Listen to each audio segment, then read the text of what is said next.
At Arizona State University, we've made online education better, smarter, and more personalized so you can go further in your aspiring field. I decided to pursue medicine once I realized that ASU did have the online program for biological sciences. You're still required to learn the same curriculum. You're still being tested on the same content that anyone would be tested on in person. The comprehensiveness of the program prepared me so well for medical school. Explore over 350 plus programs at asuonline.asu.edu. With so many options, why choose Arizona State University? For me, the only online option was ASU because of the quality. Their faculty was really involved with their students and care about your personal journey. The dedication to my personal development from my professors, that's been extremely valuable to me. Earn your degree from the nation's most innovative university. Online. That's a degree better. Explore more than 350 plus undergraduate, graduate, and certificate programs at asuonline.asu.edu.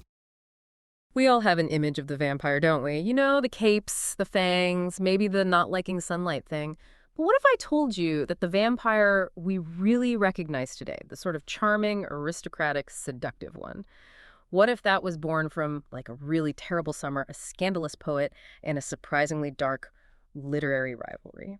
Today we're doing a deep dive into John William Polidori's short story, The Vampyre, which came out way back in 1819. Yeah, it's a pivotal work, and our mission here is really to dig into where this story came from, look closely at how revolutionary its version of the vampire was, and then trace its legacy. We want to show you how it basically set the template for vampire stories that were, well, centuries. It sort of stripped away the older, more folkloric ideas and gave us a monster that felt more unsettling because it seemed almost human. Mm-hmm. And to really get to the bottom of this, we've gathered insights from all over Reddit threads, academic papers, literary analyses, you name it. We're trying to piece together the story behind the story. Okay, so to really get where the modern vampire came from, we have to picture Europe in 1816. It was famously called the Year Without a Summer. Some people even called it 1800 in prose to death. Right, and this wasn't just bad weather, you know. It was caused by a huge volcanic eruption over in Indonesia. It led to this incredibly cold, wet weather across Europe. Crops failed, there's real hardship, a pretty grim time. And against this really dramatic backdrop, you get this legendary literary meetup at the Villa Diodati near Lake Geneva in Switzerland. Exactly. You had Lord Byron, who was basically hiding out because of scandals, like major scandals involving affairs and even rumors of incest. He was hosting his doctor, John Polidori, plus Mary Godwin, soon to be Mary Shelley, Percy Shelley, and Claire Claremont. Quite the group. And because the weather was so awful, they were stuck inside for 3 days straight. So Byron says, hey, let's have a ghost story competition. Apparently, they'd been reading some German ghost stories from a book called Phantasmagoriana, and that sparked the idea. And amazingly, from that little challenge came two absolute cornerstones of modern horror and sci-fi. Mary Shelley came up with Frankenstein. Incredible. And John Polidori wrote The Vampire. Yeah. Byron himself wrote a fragment of a vampire story too, and Percy Shelley wrote a bit of a ghost story. So, okay, let's unpack this a bit. How did this miserable summer, this specific group of incredibly bright, maybe slightly unstable people, and a simple ghost story challenge lead to two of the most iconic monsters in literature? Well, I think it was the sheer creative energy. You know, the intellectual buzz in that villa. You have these brilliant minds sort of bouncing ideas off each other, maybe competing a little too. It wasn't just like isolated writing. It was fueled by that group dynamic, that conversation. Mm-hmm. And the result was these foundational texts that we're still talking about today. Right. Now, what I find really juicy is the connection between the author, Polidori, and his rather famous patient and patron, Lord Byron. The villain, Lord Ruthven, seems so much like Byron. How much was Polidori drawing from real life here? Oh, heavily. John Polidori was Byron's personal physician, remember? And their relationship was, let's say, complicated, fractious even. And Lord Ruthven, this seductive, aristocratic vampire, he's pretty much modeled directly on Byron. Polidori even describes Ruthven's face having a deadly hue, but still being beautiful, which kind of echoes Byron's own famous charisma. Despite his physical flaw, he had a clubfoot, which he was very sensitive about. So it wasn't just admiration. It sounds like there might have been some, I don't know, resentment mixed in. Was Ruthven a bit of literary revenge for how Byron treated Polidori? It's very likely a mix. Polidori probably did admire Byron's magnetism, but Byron also apparently mocked Polidori's writing attempts and eventually just dismissed him. So, yeah, creating this villain who looks like Byron but is monstrous inside. It could definitely be seen as a subtle critique, maybe even revenge. It really makes you think about how much those personal dynamics, those rivalries in the Romantic era actually shaped the art itself. Some even argue the story was Polidori's way of attacking Byron's popular image connected to Greece. Okay, so this Lord Ruthven character, he's a massive departure from what came before, right? Right. You said earlier vampires were more folkloric. How different was Ruthven? Completely different. Before Polidori, if you thought of a vampire in English literature, it was usually some crude creature from like Eastern Europe or the Near East, often depicted as bloated with blood, maybe peasant-like, superstitious, think folklore monsters. Polidori takes that and flips it. He makes the vampire sophisticated, aristocratic, moving in London's high society. That was revolutionary. And the way he's evil is different, too. It's not just about drinking blood, is it? It sounds much more psychological. Exactly. Ruthven's vampirism isn't just physical. It's about psychological and emotional destruction. Like, the story mentions as gambling, he gets a thrill from winning against people who are down on their luck, but then he immediately loses it all playing against better players. He doesn't care about the money. The text says his goal is the sadistic pleasure of causing suffering, of stealing the joy of winning from vulnerable people. It compares him to a cat playing with a half-dead mouse. It's cruel. Wow. And then there's that creepy detail about who he targets.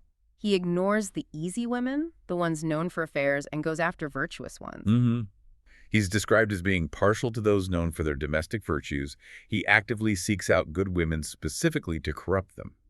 The text says he finds more pleasure in throwing his victims from the pinnacle of unsullied virtue down to the lowest abyss of infamy and degradation.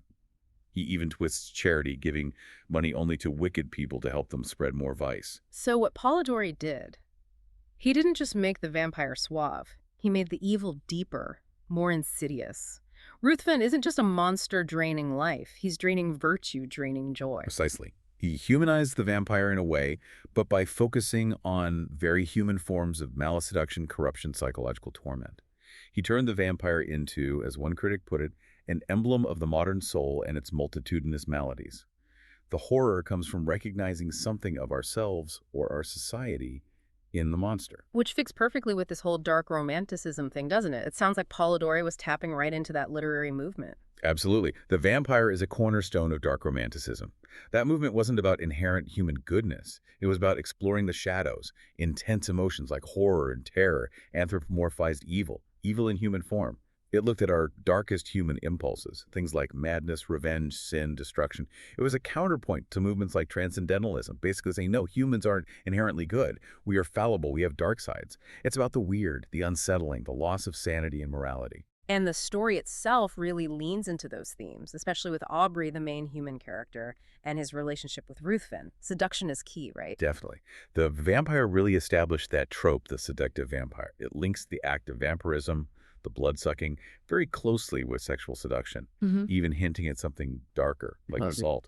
Ruthven has these irresistible powers of seduction. And the betrayal aspect is huge, too. Aubrey starts off fascinated, then horrified, tries to stop Ruthven, but then Ruthven saves his life. Right. It's complex. Aubrey feels betrayed by Ruthven's actions, but then Ruthven nurses him back to health after an illness. So Aubrey feels this sense of obligation, of loyalty, and that leads him to swear an oath of silence about Ruthven's crimes. And that oath becomes the very weapon Ruthven uses to destroy him. It's incredibly twisted. It's pure psychological torture, and Ruthven himself is like the embodiment of turning good into bad, virtue into vice. He manipulates everything. He does, even making virtuous women into, as the story says, spreaders of vice themselves. It perfectly captures that dark romantic idea of corruption and the fragility of goodness. There's also this layer of ambiguity. Some readings suggest Aubrey and Ruthven could even be seen as like two sides of the same person, representing that internal human conflict. Let's quickly trace Aubrey's path because it's just devastating. He starts fascinated, travels with Ruthven to Rome, figures out Ruthven is trying to ruin a young woman, warns her, and basically runs away disgusted. But he doesn't get away. He goes to Greece, falls in love with this local girl, Ainthe, and she tells him these local legends about vampires. Legends that sound disturbingly like Ruthven. Aubrey tries to brush it off, idle fantasies. But then Ainthe is killed. Brutally, and the description is classic vampire attack, teeth marks on the neck and chest. And they find a dagger near her body that matches one Ruthven owns. It's horrifying. Her poor parents die of grief. And just when Aubrey is at his lowest, who shows up? Ruthven. Acting all concerned, nursing Aubrey through the resulting fever and delirium. Then Ruthven gets supposedly killed by bandits, but just before he dies, he makes Aubrey swear that oath, not to mention his death or his crimes for a year and a day. It's such a trap, because later Aubrey finds proof that Ruthven was Ianthe's killer, and then he gets back to England. Yeah. And who does he see? Ruthven, alive and well, and courting Aubrey's own sister. Oh my God, and he can't say anything because of the oath. The sheer helplessness must have driven him mad. Exactly. The story says his rage not finding vent had broken a blood vessel. He becomes isolated, delirious. His sister pleads with him, but he's trapped by that promise. It's pure psychological horror. And the ending is just bleak. On the night before the wedding, Aubrey finally snaps out of it long enough to try and warn everyone, tell them the whole story, but they just think he's insane. They dismiss him. And by the time they realize he might be telling the truth, it's too late. He dies right at midnight, just as the oath expires. His guardians rush to stop the wedding. Too late. Lord Ruthven had disappeared, and Aubrey's sister had glutted the thirst of a vampire. Chilling ending. So this character, Lord Ruthven, really becomes the blueprint, doesn't he? The sophisticated, charming, but utterly dangerous vampire we see traces of everywhere now. Absolutely. He is the primary template for the modern vampire. That mix of aristocratic glamour, seductive charm, and deep-seated malice. That starts with Ruthven. And the story itself, The Vampire, it wasn't just a one-off horror tale. It kicked off a whole genre. A huge impact. It really launched dark romanticism into the mainstream in some ways, and it's definitely the precursor to vampire literature that we know of today. You wouldn't have Dracula without the vampire. Right. Bram Stoker was directly inspired by Polidori. Now, Stoker added things, didn't he? Like maybe the fangs, the mirror thing. Yeah, Dracula builds on Ruthven. Stoker added elements from other folklore, like the mirror version, possibly from Chinese lore, and he maybe popularized the fangs more explicitly. But that core concept, the aristocratic, seductive predator that comes straight from Polidori's Ruthven. Interestingly, the whole sunlight kills vampires thing, that came even later, mostly popularized by films like Nosferatu. So Polidori's creation, this emblem of the modern soul, has had incredible staying power. It really has. The themes Polidori explored, life, death, the unknown, betrayal, class, ethics, they still resonate. Think about modern vampires, whether it's, Edward Cullen in Twilight or characters in video games or goth subculture. So many of their characteristics trace back to Polidori's vision from 1819. It's fascinating. So maybe a final thought for you to ponder. Think about Lord Ruthven again. This creature whose pleasure comes not from money or even just blood, but from psychologically destroying people, from corrupting virtue. Ask yourself, do we encounter vampires like that in our own lives? People who prey not on our bodies, but maybe on our spirit, our happiness, our integrity. How do figures like Ruthven help us maybe recognize those more subtle, insidious forms of harm or corruption in the world around us, or maybe even sometimes within ourselves?